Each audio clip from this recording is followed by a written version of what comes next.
The funeral hall was silent, the kind of silence that only exists in rooms built for grief. Marble columns rose toward a gold-veined ceiling. Sunlight fell in long, honey-colored bars across 200 black-suited mourners. At the center of it all sat an open coffin, surrounded by a wall of white chrysanthemums, and inside it lay Kang Yun-woo, chairman of one of Korea's most powerful shipping empires, and behind closed doors, the man who controlled Incheon's most dangerous port routes. He was, by every official account, dead. The doors at the back of the hall opened, and the silence broke. A black woman walked in. Her coat was unbuttoned, her breathing uneven, one hand pressed instinctively beneath the curve of her stomach. She was visibly, unmistakably pregnant. 7 months, maybe more. And the moment 200 heads turned to look at her, every person in that room understood that something about this funeral was about to go terribly wrong. She did not stop at the back row. She did not whisper an apology. She walked straight down the center aisle, past the Kang family elders, past the security men already moving to intercept her, straight toward the coffin. "Get her out," a man in a black suit ordered, waving 2 guards forward. "She doesn't belong here." The woman did not look at him. She looked only at the coffin. "I'm not leaving," she said, her voice shaking but clear enough to carry to the back wall. "Not until someone tells me the truth about my daughter's father." A gasp rippled through the hall. Whispers ignited in every row. The guards froze mid-step, unsure whether to grab a pregnant woman in front of 200 witnesses and a dozen phone cameras. And then, from inside the white flowers, a hand moved. Not the woman's hand. His. The room went from murmuring chaos to dead silence in half a second. The guards stopped. The elders stopped. Even the woman ordering her removal stopped, her mouth still open around the word out. Kang Yun-woo's eyes opened. He turned his head, slow and deliberate, until his gaze found her across the crowded hall, and in front of the entire Kang family, in front of the rivals who had come to celebrate his death, in front of the cousin who had arranged this very funeral. The dead man spoke one word: Aaliyah. This is the story of the funeral that was never supposed to end this way, and the woman the Kang family tried to erase, who instead became the reason their empire would never be the same again. 3 hours earlier, the Kang family funeral hall had opened its doors to 200 of Seoul's most powerful people. Politicians in muted ties, business partners who had spent decades pretending not to know what the Kang shipping company really moved through its ports. Rival syndicate leaders who had come, ostensibly to pay respects, and, in truth, to confirm with their own eyes that Kang Yun-woo was no longer a threat. At the front of the hall, beneath an enormous portrait of the deceased chairman, sat the family. Madame Kang Hee-ran, the 70-year-old matriarch, occupied the center seat, her spine straight despite her grief, her hands folded over a black mourning ribbon pinned to her chest. Beside her sat Kang Tae-sung, Yun-woo's cousin, and the man everyone in the room already assumed would inherit control of the company. Tae-sung wore his grief like a tailored suit, perfectly fitted, perfectly convincing, and entirely for show. Near the coffin stood Han Min-jun, the family's chief of security for over 20 years, his eyes moving across the crowd out of habit rather than duty.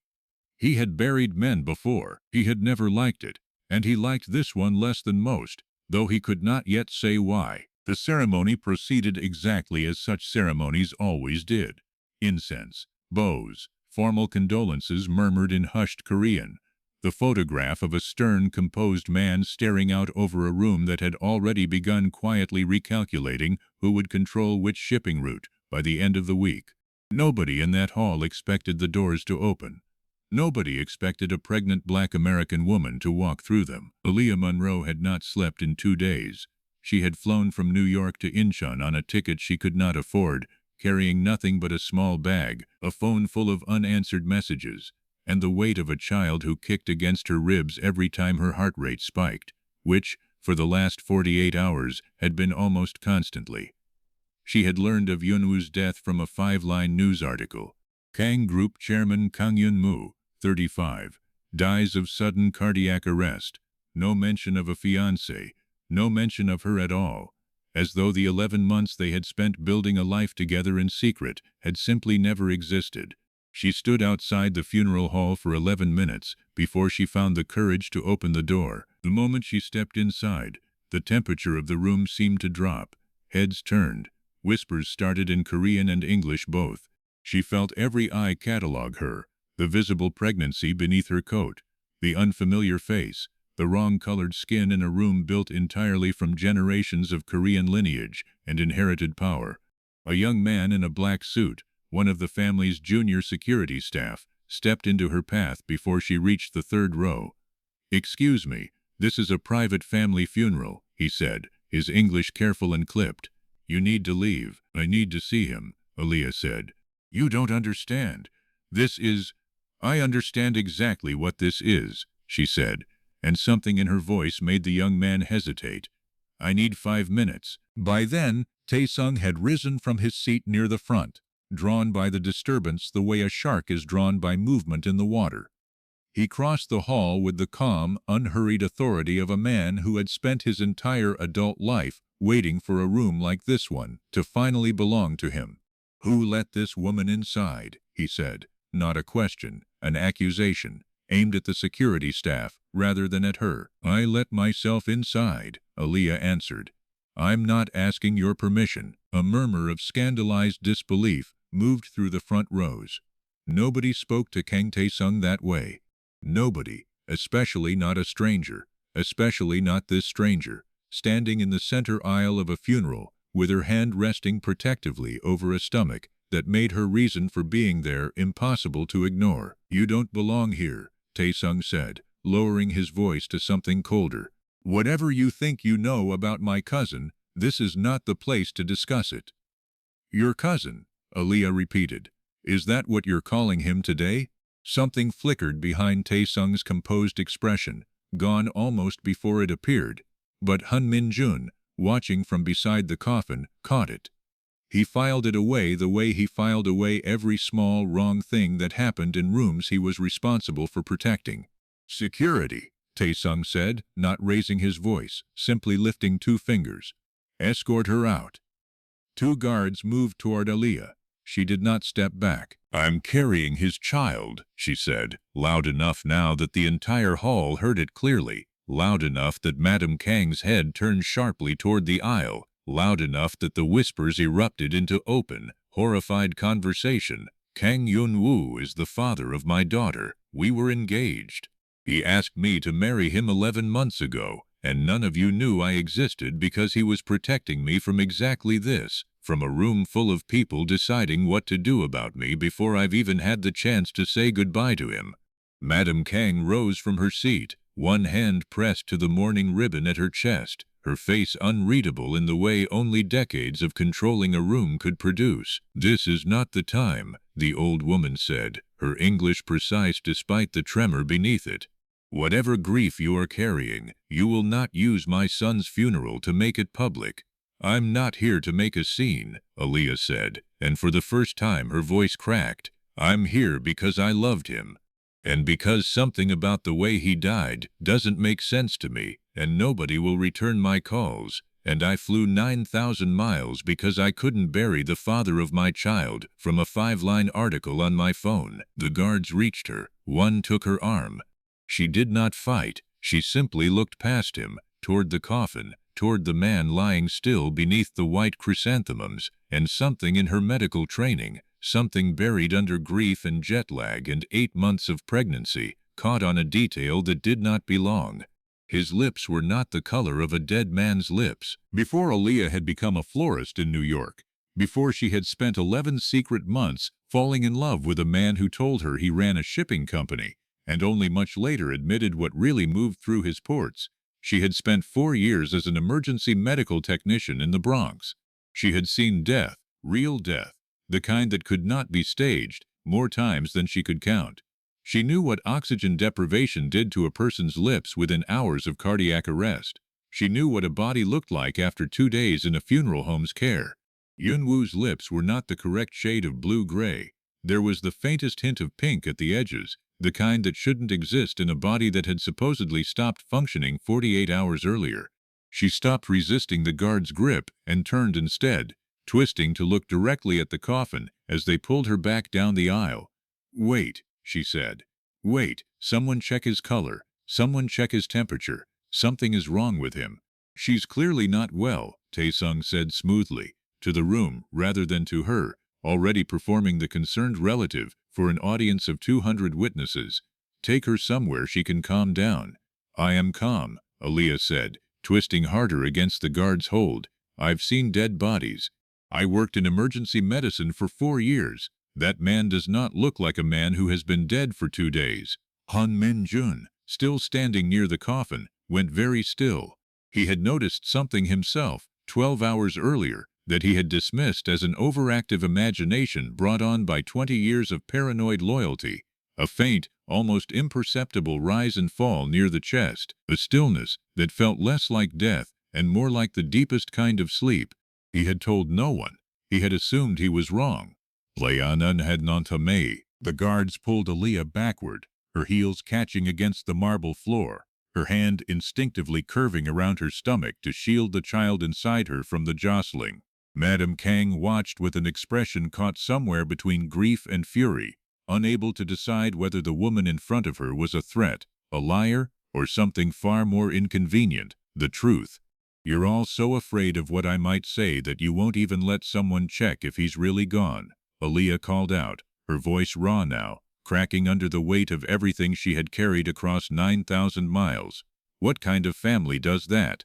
What kind of family buries a man without making sure?" "That's enough," Taesung snapped, the first genuine crack in his composure showing through. Not grief, but something closer to panic, though only Minjun was positioned to notice it. "Get her out of this building." They were 3 steps from the doors when Aaliyah, twisting one final time to look back at the coffin, saw it. A hand, Yunwoo's hand, resting atop the white chrysanthemums, twitched. Not a trick of the light, not the shifting fabric of a funeral shroud settling under its own weight. A distinct, deliberate curl of fingers, the kind a living hand makes and a dead one cannot. His hand moved, Aaliyah screamed, wrenching free of the guard's grip with a strength that surprised everyone, including herself. "I saw it move. Someone look at his hand." For one suspended second, nobody in the hall moved at all, and then, from inside the coffin, surrounded by white flowers and the scent of incense and 200 stunned witnesses, Kang Yunwoo opened his eyes. The gasp that moved through the funeral hall was not a single sound, but a wave, starting near the coffin and rolling backward through 200 bodies in the space of a heartbeat. Madame Kang's hand flew to her mouth. Taesung took an involuntary step backward, his composed mask finally, completely shattering. Somewhere near the back, a woman screamed.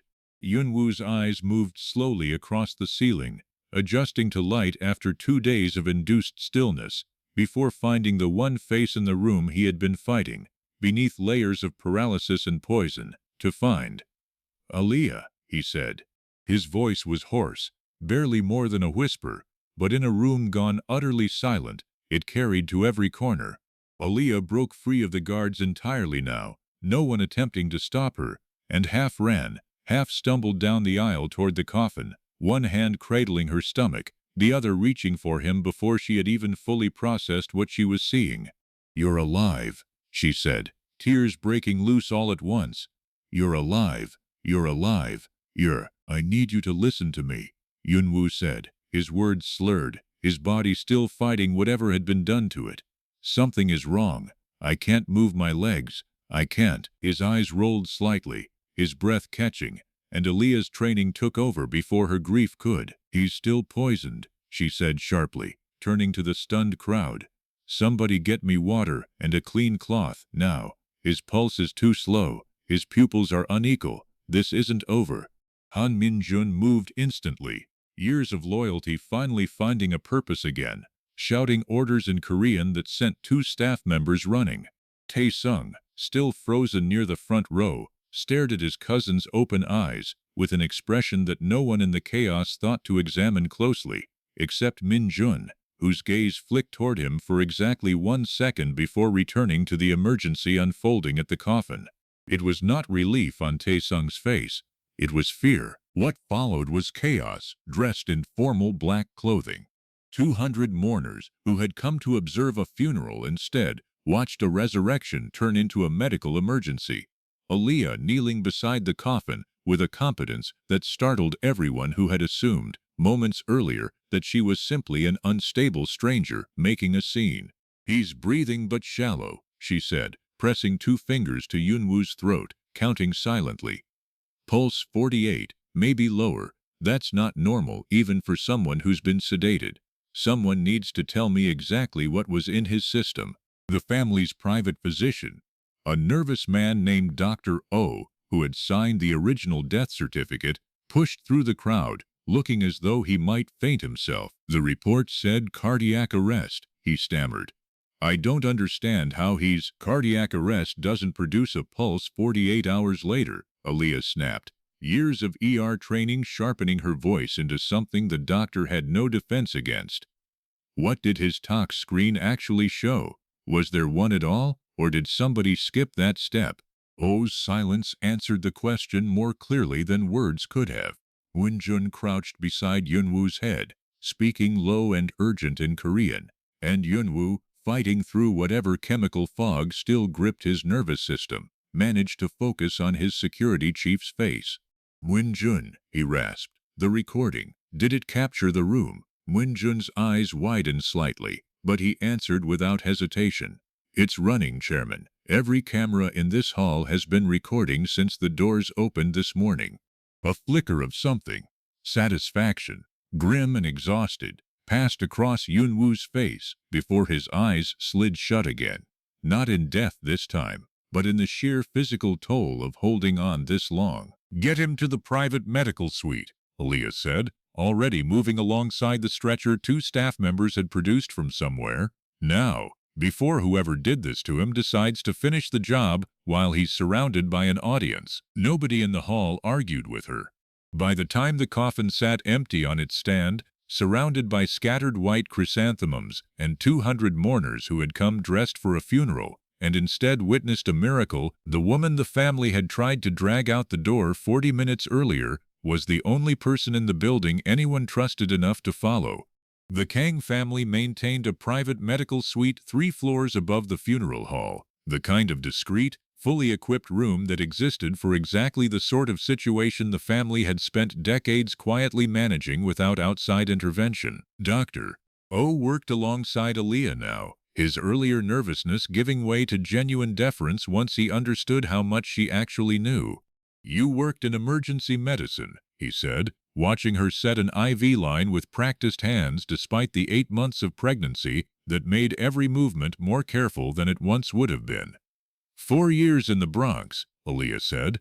"I saw more poisonings than I ever expected to when I signed up for the job." She glanced at the monitor beside the bed, watching Yunwoo's heart rate climb slowly back toward something resembling stable. This wasn't cardiac arrest. Someone gave him something designed to mimic it. Slow the heart rate down enough to fake death, but not enough to actually kill him, unless the dose was wrong, or unless someone wanted it to look like natural causes while leaving room to finish the job later, quietly. In a hospital bed nobody was watching. Dr.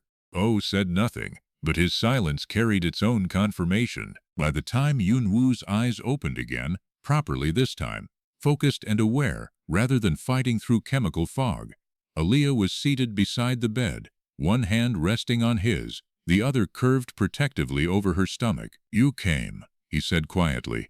"I saw a 5-line article that said you were dead," she said. "You think I wasn't going to come? I told you to stay in New York if anything happened to me. I told you it wasn't safe for you to— You told me a lot of things," Aaliyah said, her voice trembling between anger and relief. "You told me you'd bring me through the front door when the danger was over. You told me I'd never have to hide our daughter from anyone. And then I found out you were dead from a stranger's tweet before I found out from you." Yunwoo closed his eyes briefly, the exhaustion and guilt visible even through the residual paralysis still gripping half his body. "I wasn't trying to protect a secret," he said finally. "I was trying to protect a trap, and I nearly let it kill me before it caught the person I set it for." To understand what had happened in that funeral hall, it helped to understand what had happened 11 months earlier In a city 9,000 miles from Incheon, Aaliyah Monroe had met Kang Yoon-woo in New York at a hotel rooftop event neither of them had particularly wanted to attend. She ran a small flower shop in Brooklyn, the kind of business that survived on wedding contracts and funeral arrangements, and the occasional wealthy client who wanted something extravagant for a rooftop party. Yoon-woo had been in the city for 3 days of business meetings involving a hotel acquisition, and the flowers for the closing dinner had, by pure coincidence, come from her shop. He had stayed after the event to thank her personally. She had assumed he was simply being polite. Neither of them expected to still be talking 4 hours later, long after the last guest had gone home, about nothing important at all. Her mother's garden in Georgia, his complicated relationship with a family business he had never wanted but could not walk away from, the strange, easy comfort of talking to someone who did not already know exactly who you were supposed to be. What followed was 11 months of a relationship built almost entirely in the margins of both their lives. Late-night video calls across the 13-hour time difference, 3 trips to New York disguised as business meetings. One trip Aaliyah took to Seoul that Yoon-woo insisted on keeping so private that even Min-jun did not learn of it until after she had already left the country. "Why can't you just tell your family about me?" she had asked him once, sitting across from him at a quiet hotel restaurant during that single visit to Seoul, the city glittering below them through floor-to-ceiling windows. "Because the moment they know you exist," he had said, "you become something they can use against me. My family does not see people, they see leverage." "That's not an answer. It's the only one I have that keeps you safe." He had given her a ring that night, not a public engagement, not something either of them could yet acknowledge to the world, but a promise made in private, in a hotel room 31 floors above a city that had no idea the Kang family's heir apparent had fallen in love with a black American florist from Brooklyn. "When the danger is over," he had told her, sliding the ring onto her finger, "I will bring you through the front door, all of it. My family, my company, everything. You won't have to hide again." 3 weeks after that promise, he had disappeared from her life almost entirely. His calls shorter, his visits canceled, his explanations vaguer each time. She had not known, until she stood in that funeral hall 8 months pregnant with his child, exactly what kind of danger he had been trying to keep her out of. 6 months earlier, Kang Yoon-woo had begun noticing discrepancies in the shipping manifests moving through the family's Incheon port operations. Small at first, easy to dismiss as clerical error, the kind of thing that happened in an organization as large as the Kang Group. But small discrepancies, examined carefully enough, had a way of revealing larger patterns, container weights, that did not match their declared cargo. Routes rerouted through secondary ports with minimal documentation, payments authorized under his own signature that he had never actually approved. It had taken him 4 months of quiet, careful investigation, conducted almost entirely without Min-jun's knowledge, a decision he would later regret, to understand what he was looking at. Someone inside his own family was slowly transferring control of the port's most valuable and most dangerous routes to a rival syndicate, using his own authority as cover, positioning themselves to inherit not just the company, but the actual criminal infrastructure beneath it. The evidence pointed, with increasing and undeniable clarity, toward his cousin. Tae-sung had spent 20 years as the family's reliable second-in-command, competent, patient, endlessly deferential to elders who reminded him constantly that he had been born 2 years too late and to the wrong branch of the family to ever inherit what Yoon-woo had inherited simply by birth order. 20 years of quiet resentment, Yoon-woo now understood, had curdled into something far more dangerous than ambition. He had confronted Tae-sung exactly once, 3 weeks before the funeral, in a private meeting neither man had told anyone else about. Tae-sung had denied everything, smoothly, convincingly, and Yoon-woo had pretended, for the first time in his life, to believe his cousin's lies, because by then he already had a plan. If he could not prove Tae-sung's betrayal through documents alone, documents that could always be explained away, always be blamed on subordinates, always be buried beneath enough plausible deniability, He needed to see what Taesung would do the moment he believed there was no one left watching. He needed to die, publicly, convincingly, completely, and then he needed to watch who moved first, to claim what he left behind. I had Min-jun install recording systems throughout the funeral hall 3 weeks before I ever staged the poisoning, Yun-woo explained, his voice growing stronger as the hours passed and whatever remained of the drug worked its way out of his system. Aaliyah sat beside the bed, listening with the particular stillness of someone finally hearing an explanation she had waited 11 months to receive. Every camera in that room was capturing audio and video the entire time. I needed to see who would come to my funeral not to grieve, but to claim. "So you poisoned yourself," Aaliyah said, disbelief and fury tangled together in her voice. "You let your own family believe you were dead. You let me believe you were dead." "I didn't poison myself," Yun-woo said quietly. "I let Taesung believe he had succeeded in poisoning me. There's a difference, though I understand it doesn't feel like much of one to you right now." He explained it slowly, methodically. The way a man explains something he has turned over in his mind 1,000 times, searching for the version that sounds least like the mistake it nearly became. 3 weeks before the funeral, he had allowed evidence to reach Taesung suggesting that Yun-woo suspected nothing about the port transfers, a deliberate misdirection meant to lower his cousin's guard. He had then arranged, through a single trusted contact in his personal security detail, to make himself vulnerable to exactly the kind of opportunity a man like Taesung would not be able to resist. "I underestimated the dose," Yun-woo admitted. "I knew Taesung would try something. I did not know he would use something strong enough to nearly succeed for real. Whatever he used in that tea slowed my heart further than I planned for. I was aware, for almost 6 hours, and I could not move, could not speak, could not tell anyone that the plan had gone wrong. I thought." He stopped, his jaw tightening. "There was a period, lying in that coffin, when I genuinely believed I would die inside my own trap. And I walked in the middle of it," Aaliyah said softly. "You walked in, and you were the only person in that entire hall who actually looked at me closely enough to notice I wasn't gone," Yun-woo said. "Everyone else saw a dead chairman. You saw a patient in distress. If you hadn't recognized what you were looking at, if you hadn't forced them to check, I don't know how much longer I would have survived in that coffin before the dose finished what it was meant to do." Aaliyah was quiet for a long moment, one hand resting against her stomach, feeling the small, insistent movement of the daughter neither of them had planned for, but both had already fallen entirely in love with. "You almost let our daughter grow up without ever meeting her father," she said finally, "because you thought protecting a secret was more important than protecting yourself." "I thought protecting you was more important than anything," Yun-woo said. "I was wrong about how to do it. I see that now." What Yun-woo had not accounted for in 3 weeks of careful planning was how close his own trap had come to killing him before it could catch anyone at all. "Oh," reviewing the talk screen results Aaliyah had demanded, delivered the full picture to both of them 2 hours later, his hand still faintly unsteady as he read from the chart.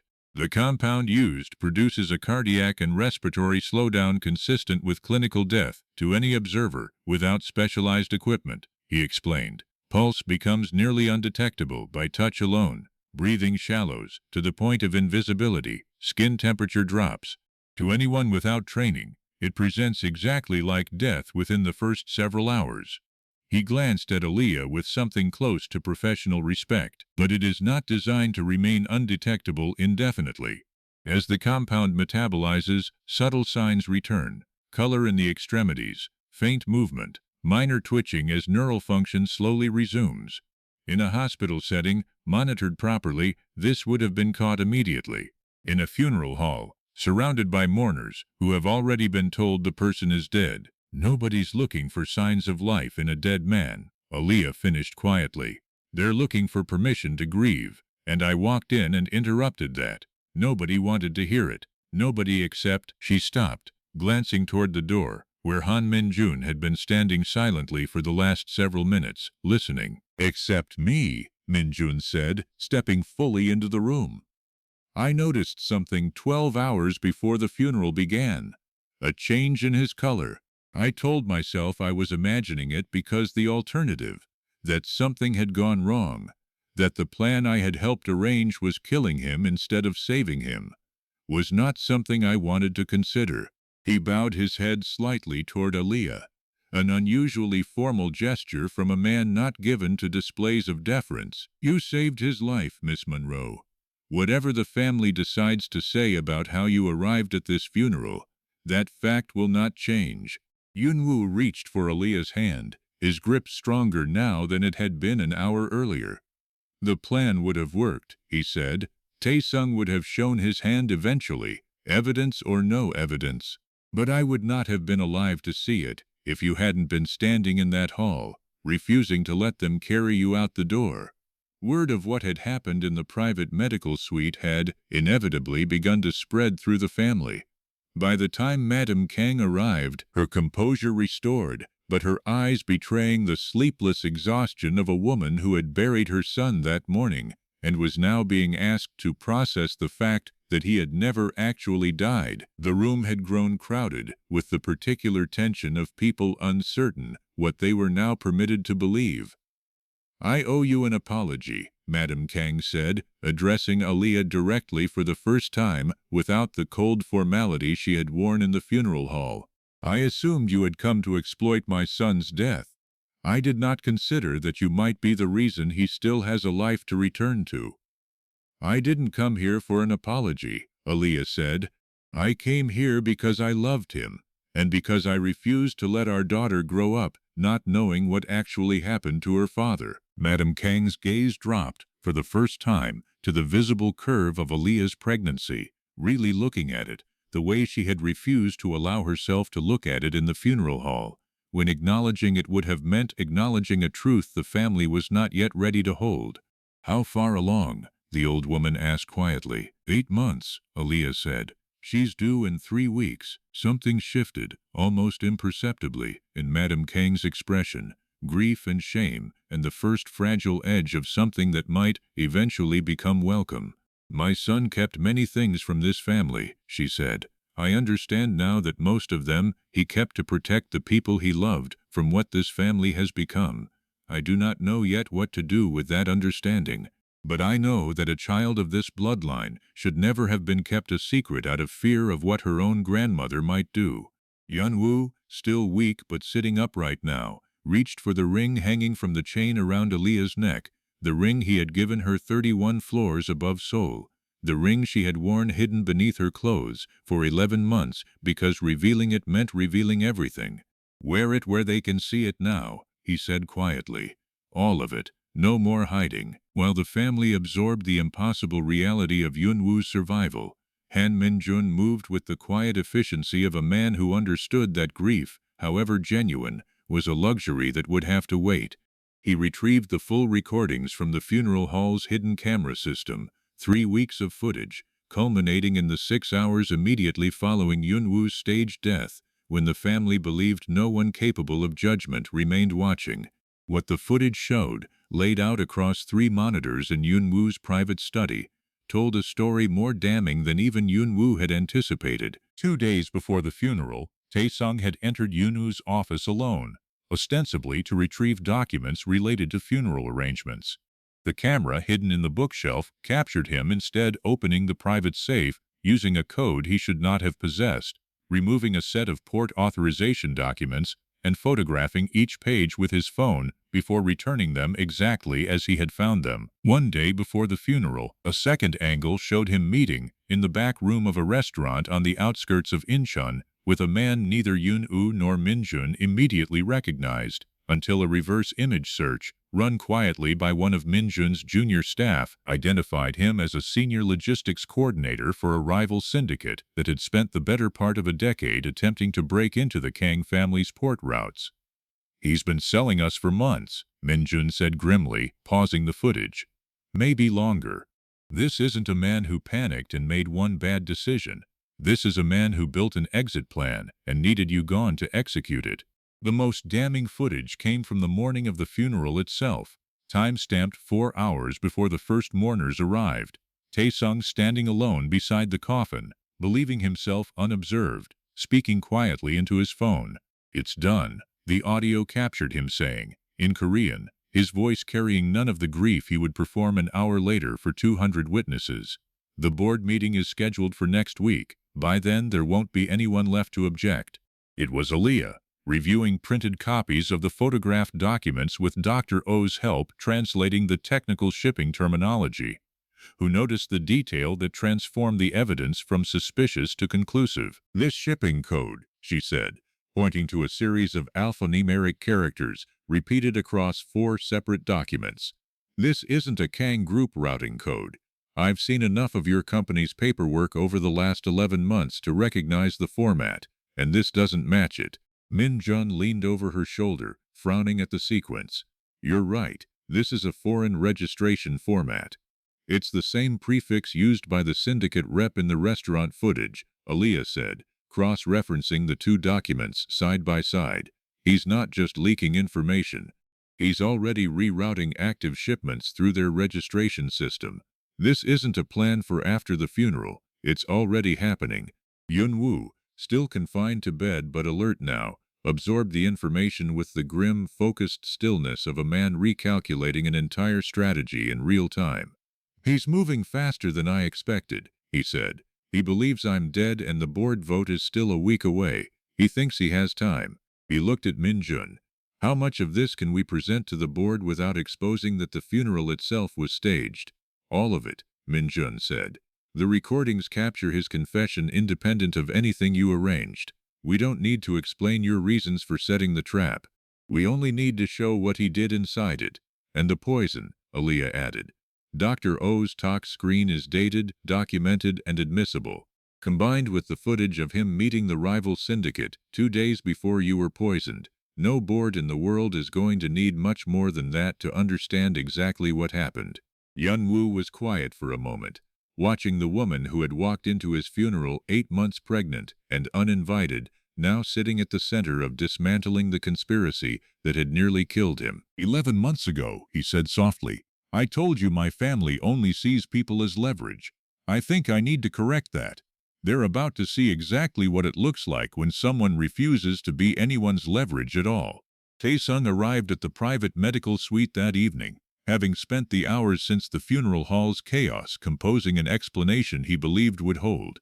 He found his cousin sitting upright in bed, Aaliyah beside him, Min-jun standing near the door with an expression Tae-sung did not have time to properly read before he began speaking.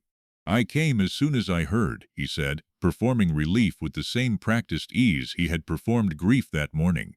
"Yun-woo, thank God. We were told." "I know what you were told," Yun-woo said, his voice quiet, but carrying an edge Tae-sung had not heard from him in years. "I know because I arranged for you to be told exactly that."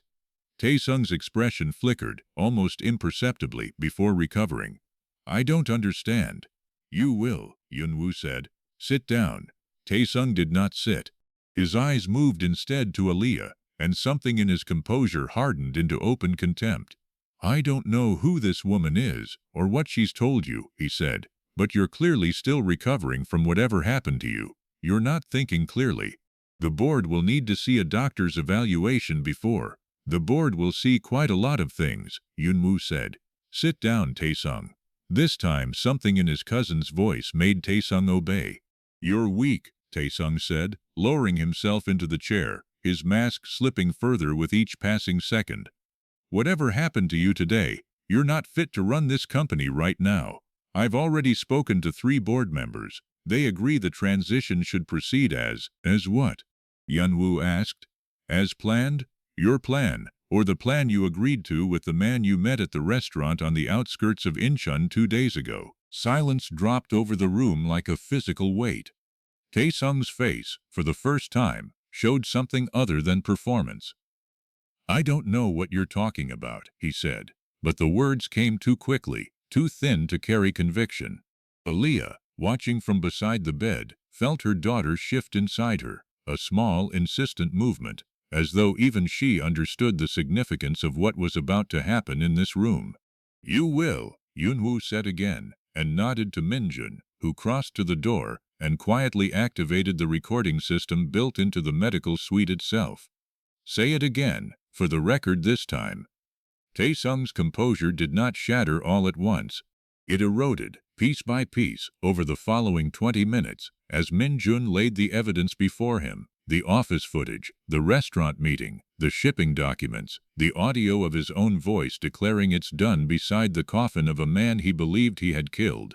"You poisoned me," Yun-woo said. Once the footage had run its course, his voice flat and exhausted rather than furious. The fury, it seemed, had burned through him hours earlier, leaving only a tired, hollow clarity. "You arranged my funeral before I was even confirmed dead. You've been selling our port routes to the same syndicate our grandfather spent 30 years keeping out of Incheon. You don't understand what it's like," Tae-sung said. And for the first time, something genuine broke through. Not remorse, but decades of resentment, finally given voice. 20 years I've run the daily operations of this company while you traveled and took meetings and let everyone assume you were the only Kang capable of leading anything. 20 years of being told I was reliable, dependable, second, always second, because I was born to the wrong branch of this family. You inherited everything the moment you were born. I earned nothing I was ever allowed to keep, so you decided to take it by killing me," Yun-woo said quietly. "I decided to take what I'd already earned," Tae-sung said. "You were just in the way of it." "And the child she's carrying," Yun-woo said, nodding toward Aaliyah. "Was she in the way too? Would you have let my daughter grow up without a father because you decided this company owed you a debt it never actually did?" Tae-sung said nothing. There was, finally, nothing left to say that would not simply confirm what the room already knew. "Take him to the security office," Yun-woo said to Min-jun. "The board will see the full recording tomorrow. The police will see it tonight." The arrest itself was quiet, almost anticlimactic after the chaos of the funeral hall that morning. 2 detectives arriving within the hour. Tae-sung led out through a private entrance rather than the front doors, his lawyer already being contacted by a family member who, 12 hours earlier, would have called that same lawyer to celebrate his ascension rather than manage his defense. Madame Kang watched from the doorway of the security office as her nephew was formally read his rights, her face carrying the particular grief of someone mourning not a death but a betrayal, the loss of a version of her family she had spent decades believing was more solid than it apparently was. 20 years, she said quietly, to no one in particular. I watched him grow up believing loyalty meant something in this family. I should have asked more often what loyalty was costing him. Before he was led fully from the building, Tae-sung turned back once, his eyes finding Aaliyah where she stood near the door, one hand resting on the curve of her stomach. You should have stayed in New York, he said, the last words he would speak to any member of the family before the police car door closed behind him. If I had, Aaliyah said, he'd still be in that coffin, and you'd be sitting in his chair right now. So no, I don't think I should have. 3 days later, the Kang Group's board of directors assembled in the same hall that had, 3 days earlier, hosted Yun-woo's funeral. The white chrysanthemums were gone. The coffin had been removed. In its place stood a long conference table, and around it sat 14 of the most powerful executives and family elders in the company's history, summoned on an emergency basis to address what the internal memo had vaguely described as a matter of chairman's succession, requiring immediate resolution. Most of them still believed Yun-woo was dead. The news of his survival had been deliberately contained. Min-jun's security team, keeping the story from spreading beyond the small circle already involved.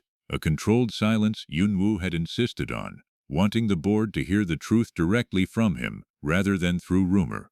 When the doors opened and Yun-woo walked in, upright, steady, dressed not in a hospital gown, but in a dark suit, Aaliyah beside him, her hand resting in his, the reaction across the table was somewhere between disbelief and open shock. Several board members rose from their seats.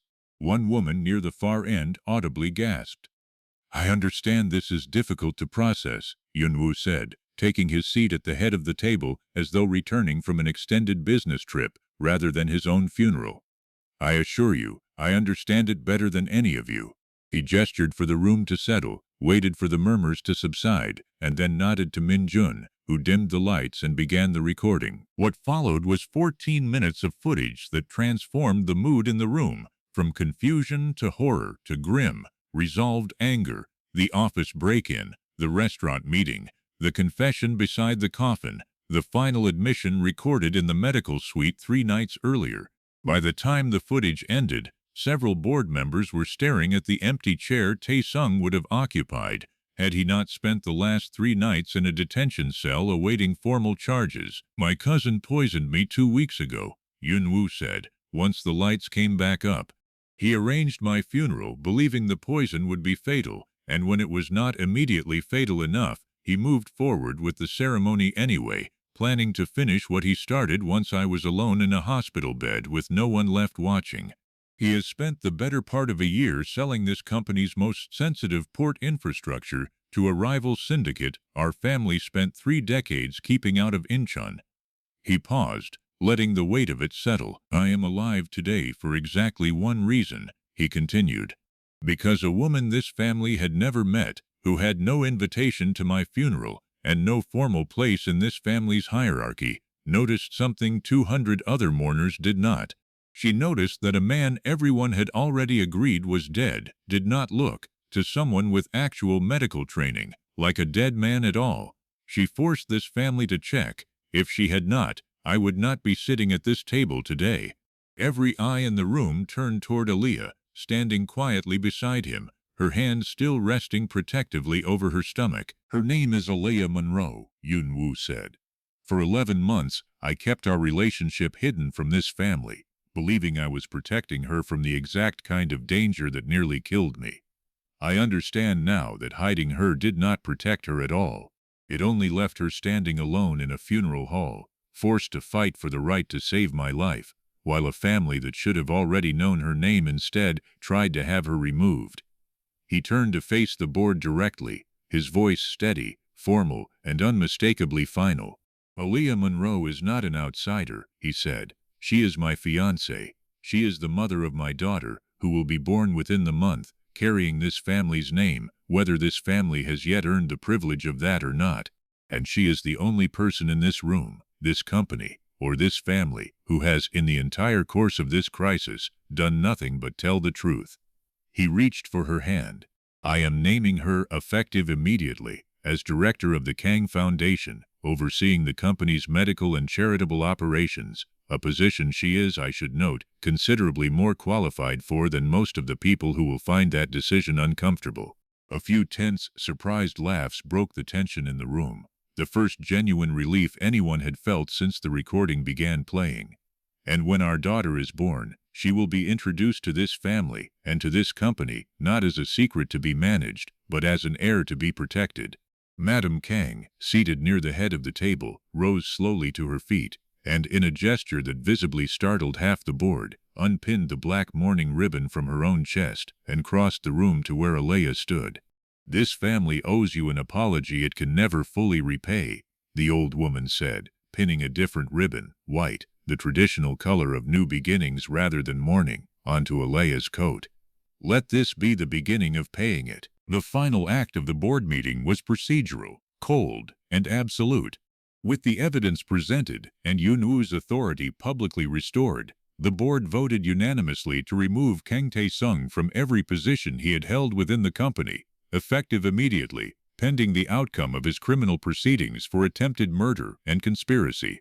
Madame Kang requested, and was granted, a final private moment to address what remained of her nephew's place in the family, not in the detention cell where he now waited, but in a formal statement read aloud to the board, and later released to the small circle of family members who would need to understand, definitively, that the matter was closed. "For 20 years, Kang Tae-sung served this family with what we believed was loyalty," she said. "We now understand that loyalty was patience waiting for an opportunity. He is no longer welcome at this table, in this family's businesses, or under this family's name in any capacity. Whatever debt he believes this family owes him, he has forfeited any right to collect it." It was, everyone in the room understood, as close to a formal disowning as the Kang family's traditions allowed, a symbolic severing made complete by the police charges that would occupy the remainder of Tae-sung's foreseeable future. 3 weeks after the funeral that was never supposed to end in a resurrection, Aaliyah stood on the rooftop of the Kang family's flagship hotel, overlooking Busan's harbor, the lights of 100 ships stretching toward the dark water below. The same port routes Taesung had tried to sell out from under a company he believed he deserved more than the cousin who had actually inherited it. Their daughter had been born 4 days earlier, healthy and loud and already, according to Madame Kang, carrying an unmistakable resemblance to the grandfather who had built the Kang shipping empire from a single fishing boat 70 years earlier. She slept now in Yunwoo's arms, wrapped in a blanket Madame Kang had insisted on selecting personally, the first grandchild the matriarch had ever been present to hold within hours of her birth. "Would you really have come through the front door?" Aaliyah asked, leaning against the railing beside him. "If none of this had happened, if Taesung had never poisoned you, if I'd never had to walk into that funeral to find out the truth?" Yunwoo considered the question seriously, the way he considered most things that mattered to her. "I'd like to believe I would have," he said, "but I think the truth is, I needed something to force my hand. I spent 11 months convinced that protecting you meant hiding you, and it took nearly dying in my own coffin to understand how wrong that was." He looked down at their daughter, then back at Aaliyah, the harbor lights reflecting in his eyes. "You opened that door yourself. You didn't wait for me to bring you through it.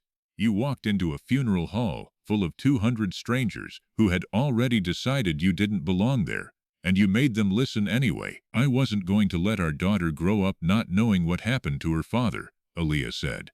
"Not because of some family's idea of who was allowed to know the truth."